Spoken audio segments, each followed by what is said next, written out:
महाराज जी हमारे छोटे से गिरधर लाल जी हैं, अभी ब्याहुला हुआ उनका। तो वैसे तो प्रसिद्ध बात है, मैं बता चुका हूं, लेकिन विदेश यात्रा पर जाना था तो हम अपने ठाकुर जी को संग लेके चलते हैं। यहां भी आए हैं, कटनी भी आए हैं। तो विदेश यात्रा पे जाना था, तो विदेश जाते हैं तो महाराज जी ठाकुर जी को सिक्योरिटी वाले और ये लोग, भारत में तो हम निवेदन कर देते हैं ठाकुर जी हैं स्पर्श मत करना, तो मान जाते हैं, पर विदेशों में तो वो अब अंग्रेज लोग वो क्या माने क्या जाने, तो वो लोग छू लेते हैं ठाकुर जी को। अब वो गौ मांस भक्षण करने वाले उल्टा सीधा भोजन प्रसाद नहाते भी हैं कि नहीं पता नहीं। अब उनको क्या बोलें कि आचमन करो, यस्मरेत पुंडरी काक्षम सबाह्याभ्यंतर सूची, वो क्या जाने इस बात को। तो हमने ठाकुर जी से कही, मैं ठाकुर जी इस बार हम अकेले विदेश जा रहे हैं, आप यहीं रहो। और वहां भोजन की भी व्यवस्था इतनी बढ़िया नहीं हो पाती, और आपको बिना दूध के भोग लगता नहीं, वहां जर्सी गैया हैं, दूध भी नहीं मिल पाता, तो आप यहीं विराजो। तो जैसे ही महाराज जी ठाकुर जी से कही कि आप यहीं विराजो, ये बालक सेवा करेंगे, तो हमको जहां जहां विदेश में जाना था 24 घंटे के अंदर सबके यहां घटना हो गई, सबके फोन आ गए, महाराज जी इस बार मत आइए, हमारे यहां कुछ हो गया है। पहला फोन आया, आप ताली बजा रहे हो, बात तो सुनो। जिनके घर मुझे पहुंचना था, कथा नहीं थी, 10-15 दिन के लिए ऐसे ही कुछ सत्संग के लिए जाना था, तो जिनके घर मुझे जाना था, ठाकुर जी से मना करने के ठीक 1 घंटे बाद उनका फोन आया, महाराज जी कब की फ्लाइट है। मैंने की कल की है भैया, रात्रि में पहुंच जाएंगे हम 18 घंटे बाद।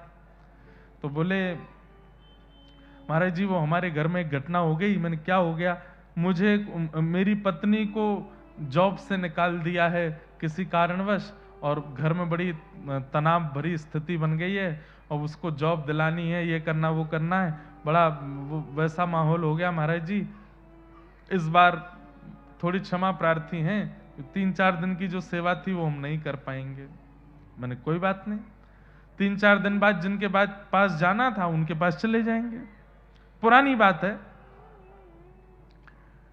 अब 3-4 दिन बाद जिनके पास जाना था उनका भी 3 घंटे बाद ही फोन आ गया, बोले महाराज जी आप यहाँ कब आ रहे हैं। मैंने कहा भैया हमको कल निकलना है, और हमको फोन करना भी था कि हम सीधे आपके यहाँ ही आ रहे हैं, 3 दिन बाद नहीं आएंगे, कल ही आ रहे हैं। नहीं नहीं महाराज जी वो एक बात हो गया। मैंने कहा क्या हो गया? बोले हमारी माता जी को अटैक आ गया, हम भारत जा रहे हैं वापस। मैंने कहा अरे भैया 2 जगह के कैंसिल, और तीसरे हमारे एक रिश्तेदार रहते तो उनके यहाँ जाना था, उनका भी फोन आया, उनके यहाँ भी कुछ घटना घटी। तीनों घटनाओं के घटते ही मैं समझ गया कि ये घटना इसलिए हो रही है कि ठाकुर जी बोले दारी के मोह ना लेके जाएगो तो वह ना जान दूंगा मैं। महाराज जी बिल्कुल सत्य बात है। हमने जाके ठाकुर जी से कही, मेरे हे ठाकुर जी टिकट विकेट बहुत महंगी बन गई है, सब हो गया है, मैं आपको ले चलूंगा। अब पुलिस वाले सिक्योरिटी वाले कुछ करें सो करें, और वहां दूध नहीं मिले तो नहीं मिले, आपको लेके चलूंगा, बिल्कुल निश्चिंत रहो, पर सुबह तक मुझे संकेत दिलवा दीजिए कि आपको जाना है कि नहीं। बस ये जैसे ही कहा कि आपको ले चलूंगा, शयन कराया ठाकुर जी को, सुबह उठ करके तीनों के लगातार फोन आए। पहली वाले को जॉब भी मिल गई, दूसरे वाले की मैया को अटैक भी ठीक हो गया, तीसरे वाले का भी काम हो गया। तब से इतना अखंड विश्वास अपने ठाकुर जी के ऊपर है। हमें लगता है एक भक्त के लिए यही कल्याण है कि उसके ठाकुर जी उसके बिना ना रह पाए। आप अपने ठाकुर जी के बिना छटपटाने लगो, यह भी एक विषय होना चाहिए, पर आपके ठाकुर जी भी आपसे इतनी प्रीति करें कि वो भले ही अव्यवस्था वाली जगह है, लेकिन आपके बिना आपके ठाकुर जी जा ना पावे, रह ना पावे, ये कल्याण। तो ऐसे विचार, ऐसा स्वभाव, ऐसी बुद्धि, ऐसा निर्माण कीजिए कि ठाकुर जी आपके हो जाए, और बस आपके बगैर उनका मन ना लगे। कई लोग कहते हैं हमारे ठाकुर जी के बगैर मन नहीं लगता, ये प्रारंभिक बात है। इसकी चरम स्थिति तो तब मानिए जब ठाकुर जी का आपके बिना मन ना लगे, ठाकुर जी का चित्त ना लगे।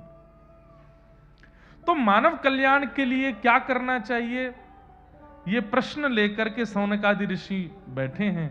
तभी सूत जी महाराज ने आकर के उत्तर दिया, प्रीति सौनक चित्ते ते यतो विच्मी विचार्य च सर्वसिद्धांत निष्पन्नम संसार भयनाशनम। सूत जी महाराज कहते हैं कि इस कलिकाल में कल्याण तब प्रारंभ होगा जब व्यक्ति संसार के मृत्यु रूपी भय से बचे। यह बात बिल्कुल स्पष्ट माननी पड़ेगी, हम सबको भय है मृत्यु का। आप में से कई लोग कह सकते हैं हमें कोई भय नहीं है, हमें डर नहीं लगता मरने से, हमें मृत्यु का भय नहीं है। एक गेंद लेकर के अगर मैं आपकी ओर फेंकूंगा, आप तुरंत अपने आप को हटाओगे, इसका मतलब क्या है, किंचित भय है, सबको है। आपके ऊपर धूल उछाली जाए तो आपका नेत्र बंद हो जाएंगे, आपकी आंखें बंद हो जाएंगी, इसका मतलब क्या है, भय है। आपको अगर जोर से पकड़ करके चींटी काट दी जाए तो आप चिल्लाओगे, इसका मतलब क्या है, आप मन से अपनी वाणी से कह रहे हो कि मुझे मृत्यु का भय नहीं, पर आपका रोम रोम भयभीत रहता है मृत्यु से, इसीलिए वो बचता रहता है। अभी यहां से नीचे उतरते समय पैर रिपट जाए और व्यक्ति गिरने लगे तो व्यक्ति हाथ पैर दोनों से अपने आप को बचाने का प्रयास करेगा कि मैं बचूं, मैं ना गिरूं। क्यों? मृत्यु का भय है, उसे भले ही ना हो, उसके शरीर को है। और इस मृत्यु के भय को दूर करने की सामर्थ्य केवल और केवल श्रीमद् भागवत जी में है। इसलिए यहां लिखा है, कालव्याल मुखग्रास त्रास निर्णा सहेतवे श्रीमद् भागवतम शास्त्रम कलौकीरेण भाषितम। अच्छा, एक बात आप कहोगे महाराज जी कथा सुनने के बाद भय नहीं लगेगा। अगर मूल रूप से वास्तविक रूप से कथा चित्त में व्यवस्थित हो गई होगी, कथा चित्त में स्थापित हो गई होगी, शरीर की गतिविधियां तो चलेंगी, लेकिन आप प्रत्येक परिस्थिति को भगवत कृपा मानने लग जाओगे। जो भय मानते थे उसको कृपा मानने लगोगे। अब गिरते समय चोट भी लगेगी तो भी ठाकुर जी शायद यही चाहते थे इसलिए लग गई। कोई व्यक्ति छोड़ के चला जाएगा, ठाकुर जी शायद यही चाहते थे इसलिए चला गया। भोजन नहीं मिला, ठाकुर जी शायद आज भूखा ही चाहते थे इसलिए भोजन नहीं मिला। मतलब हर परिस्थिति को आप नकारात्मक रूप से देखना बंद कर दोगे, उसके प्रति एक सकारात्मक बुद्धि जागृत हो जाएगी। यह भागवत जी की कृपा है। और इसी कृपा से धीरे धीरे धीरे धीरे वह मृत्यु का भय वह भी पूर्ण रूपेण चला जाएगा। और मैं कह दूं तो कोई अतिशयोक्ति नहीं, मृत्यु का भय चला जाएगा, प्रतीक्षा प्रारंभ हो जाएगी। अब हमें प्रियतम से मिलना है, अब हमें श्याम सुंदर से मिलना है, ठाकुर जी से मिलना है, यह प्रारंभ हो जाएगा। इसलिए श्रीमद् भागवतम शास्त्रम कलौकीरेण भाषितम, मानव कल्याण यदि करवाना चाहते हैं कलिकाल में तो श्रीमद् भागवत शास्त्र है। तब प्रश्न किया कि इस भागवत शास्त्र को किसने सुनाया, किसने सुना, इसका कोई प्रमाण है? तब सूत जी महाराज बताते हैं कि एक बार की बात है, बद्रिकाश्रम क्षेत्र में नारद जी महाराज पहुंचे और वहां सनक सनंदन सनत कुमारों से उन्होंने अपनी चिंता व्यक्त की। क्या चिंता? अहम तुम पृथ्वीं यातो ज्ञात्वा सर्वोत्तमामिति पुष्करम च प्रयागम च काशी गोदावरी तथा हरिक्षेत्रे कुरुक्षेत्रे श्रीरंगम सेतुबंधनम एवमादिषु तीर्थेषु ब्रह्ममाणे तस्तत नारद जी महाराज कह रहे हैं कि मैं पृथ्वी के, महाराज जी यहां पे एक प्रश्न मुझसे किसी ने किया कि नारद जी महाराज ने पुष्करम च प्रयागम च काशी गोदावरी तथा हरिक्षेत्र कुरुक्षेत्र सारे तीर्थों के नाम क्यों बोले? नारद जी ने यहां यह क्यों नहीं कहा कि मैं बंबई गया, मैं कलकत्ता गया, मैं दिल्ली गया, मैं चेन्नई गया, मद्रास गया? तीर्थों के नाम बोले और तीर्थों के नाम बोल करके नारद जी कह रहे हैं कि वहां मैंने बहुत विचित्रता देखी। तो हमारे मन में एक उत्तर आया कि नारद जी महाराज कह रहे हैं, बोले परम पवित्र तीर्थों की स्थिति सुन लो, सामान्य नगरों की स्थिति क्या होगी इसका अनुमान खुद लगा लेना।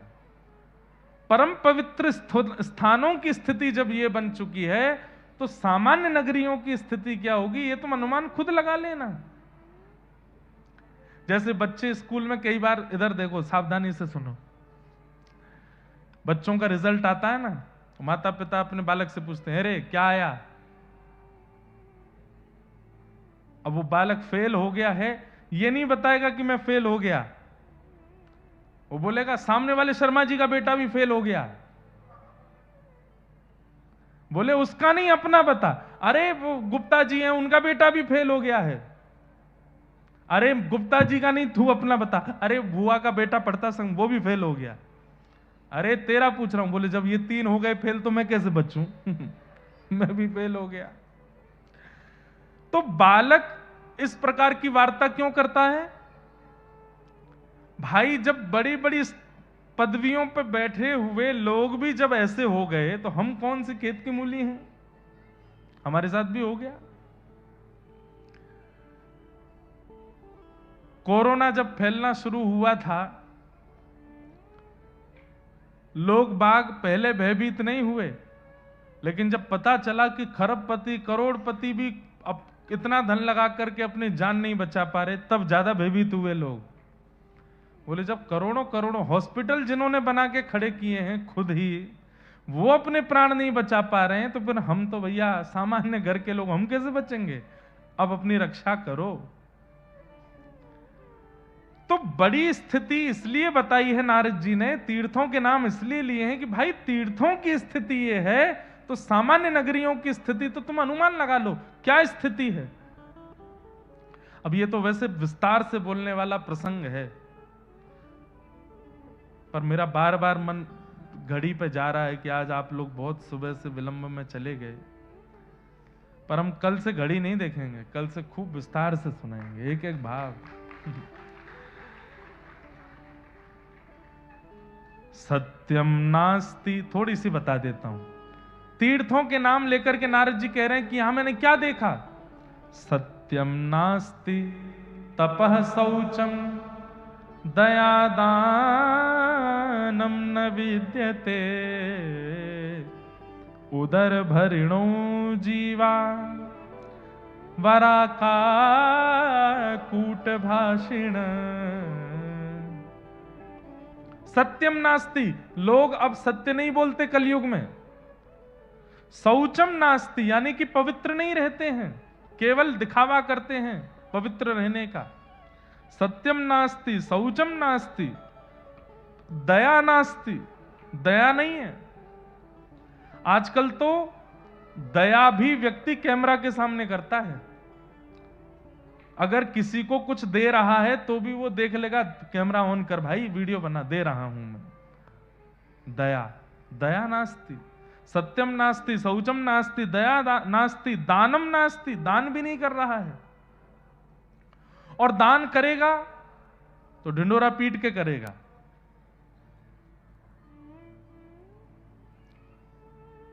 गौ दान कर दी तो बेचारे ब्राह्मण के पीछे ही पड़ गए हैं, दूध पी रहे हो कि नहीं? बोले आप पी रहे हैं। हमने ही तो दी थी, हमने ही तो दी थी। कोई आके कह दे वो हमारे घर में अनुष्ठान था, उन पंडित जी को उनकी जो गैया है ना वो मैंने ही दी है उनको। अरे क्या जरूरत है बताने की? बंधुओं, दान करने के बाद वस्तु पर अपना अधिकार मानना यह दान के प्रति अपराध है। दान करने के बाद उस वस्तु को आप कभी भूल करके भी ये नहीं कह सकते कि मैंने दी है। ये दान हो चुकी है, अब वो उन्हीं की है। दानम नास्ति, तो सत्यम नास्ति, तपः नास्ति, शौचम नास्ति, दानम नास्ति, दया नास्ति। और संसार में लोग कर क्या रहे हैं? नारद जी बोले उदर भरिणो जीवा, केवल पेट भरना है। उसके लिए तिलक लगाना पड़े चलेगा, उसके लिए शिखा रखनी पड़े चलेगी, उसके लिए धोती पहननी पड़े चलेगी, उसके लिए रोड पर नाचना पड़े चलेगा, उसके लिए ये कर। अरे पेट भरने के लिए क्या नहीं कर रहे हैं लोग?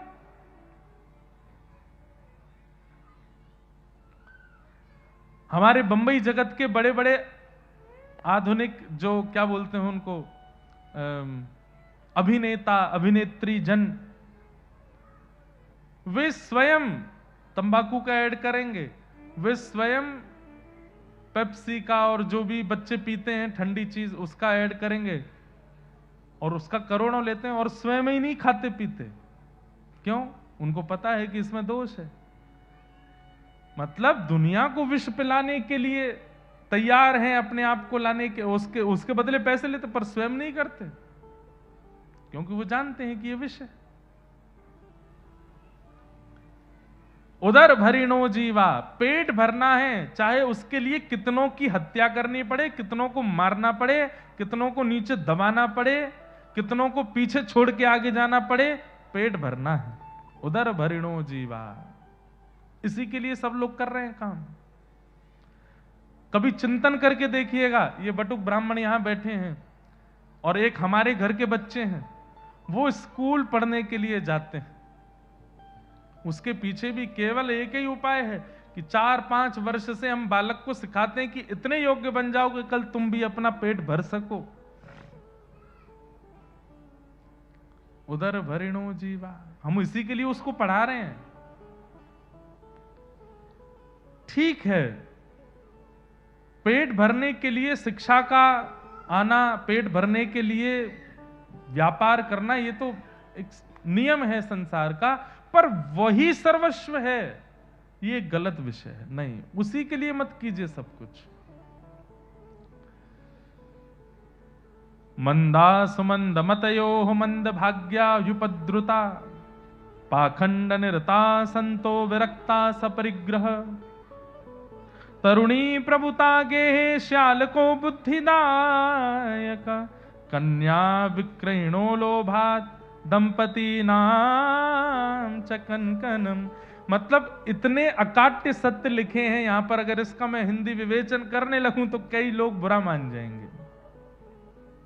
इतना सत्य लिखा है यहां पर। नारद जी महाराज कहते हैं कि कलयुग के लोग कैसे हैं? बोले दीर्घ सूत्री। दीर्घ सूत्री किसको कहते हैं?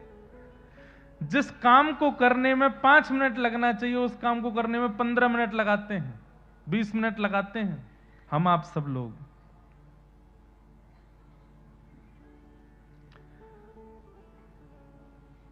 दीर्घ सूत्री, मंद है बुद्धि।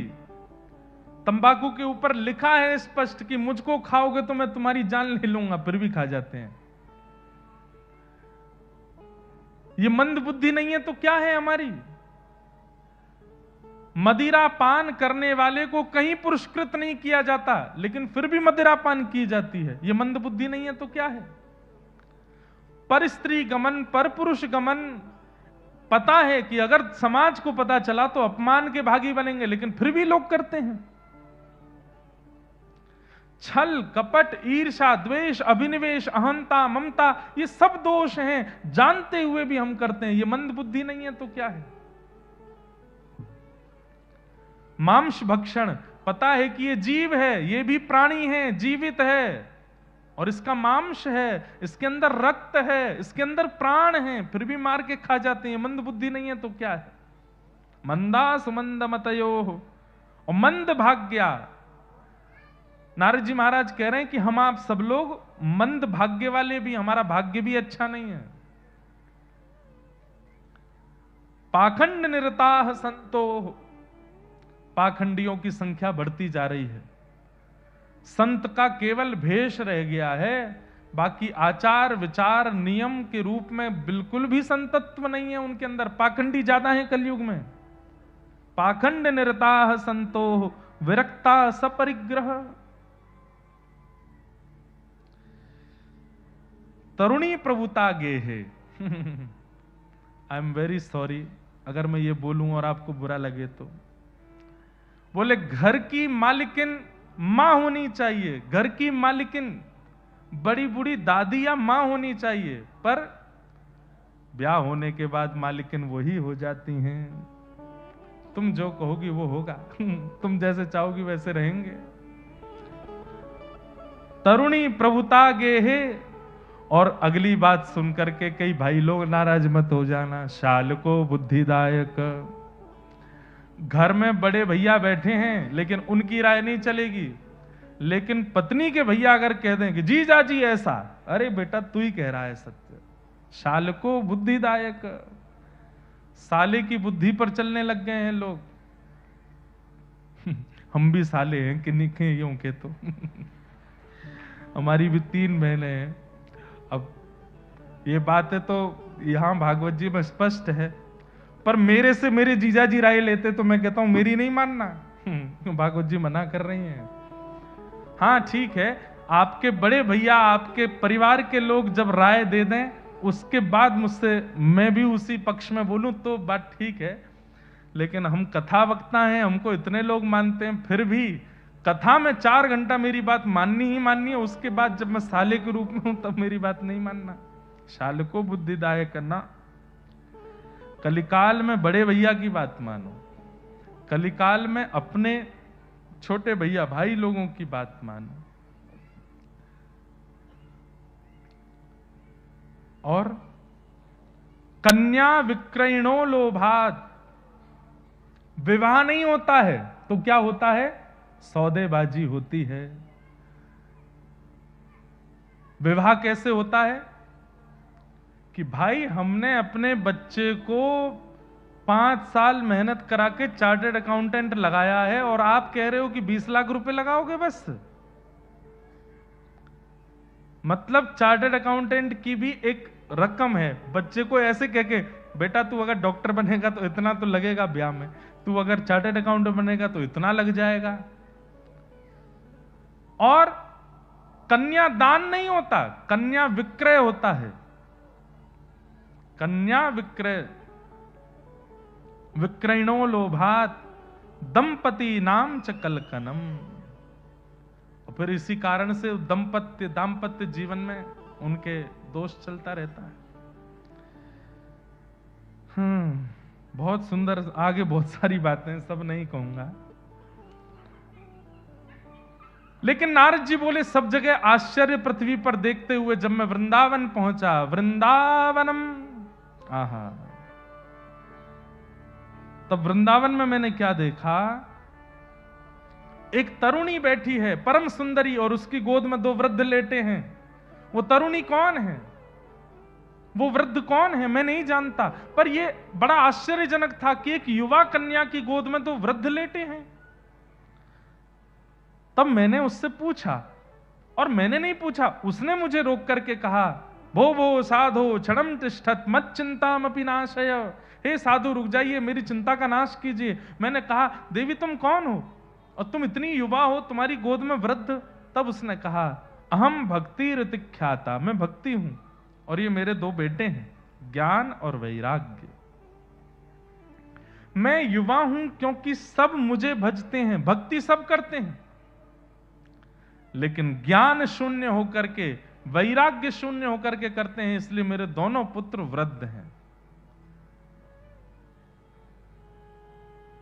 आप सब लोग भक्त हो, भक्त हो ना? एक पंक्ति बोलूं, पूरी आपको करनी है फिर, ठीक है?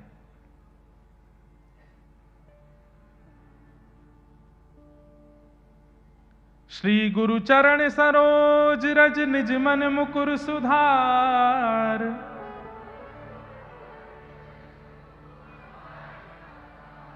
बुद्धिहीन तनु जान के सुमिरौ पवन कुमार।